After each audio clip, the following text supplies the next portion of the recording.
Anders Gyllenhaal, the Herald's executive editor. This has been a busy week for mail, so we thought we'd take up reader questions in this round of Inside the Newsroom.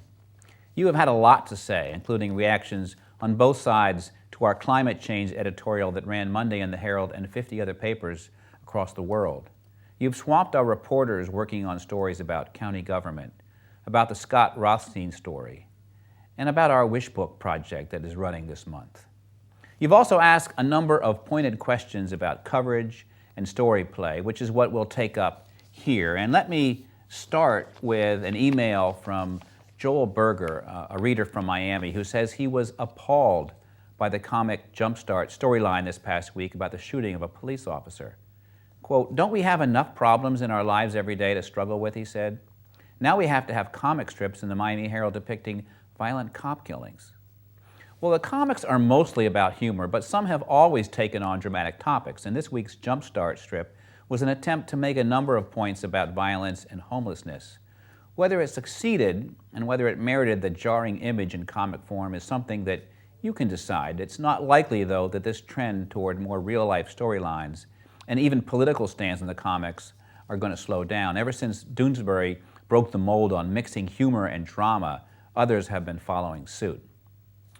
Jean-Marc Debates, a reader from Port-au-Prince, wonders whether we're portraying Haiti in a fair light.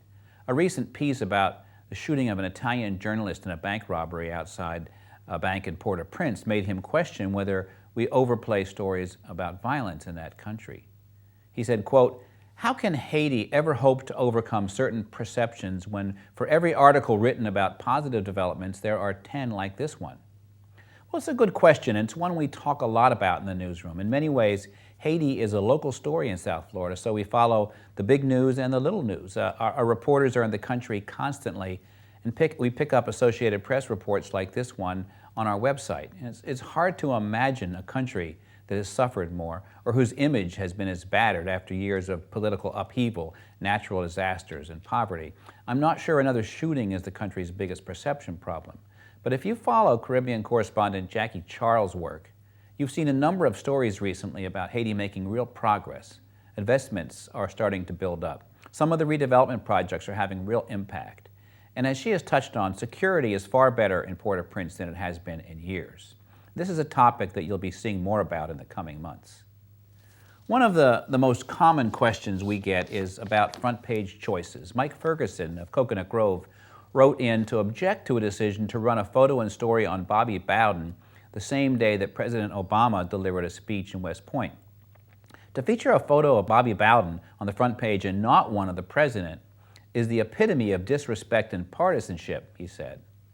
Well, it wasn't meant this way. The president speaks somewhere almost every day, and this was an important address, and the story about Obama was in the center of the front page, but not the photo, because it's almost always the same shot of him standing at a lectern or shaking hands in a crowd.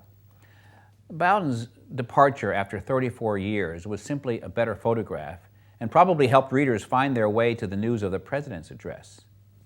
And finally, an 87-year-old reader from Miami who lost her first husband in the Korean War and her second in the Vietnam War called up in tears this week to question our coverage of Pearl Harbor Day. The stories and photos ran on Monday and Tuesday inside the local section. She said, quote, "I think it should have been a banner on the front page. This is one of the most important days of the year."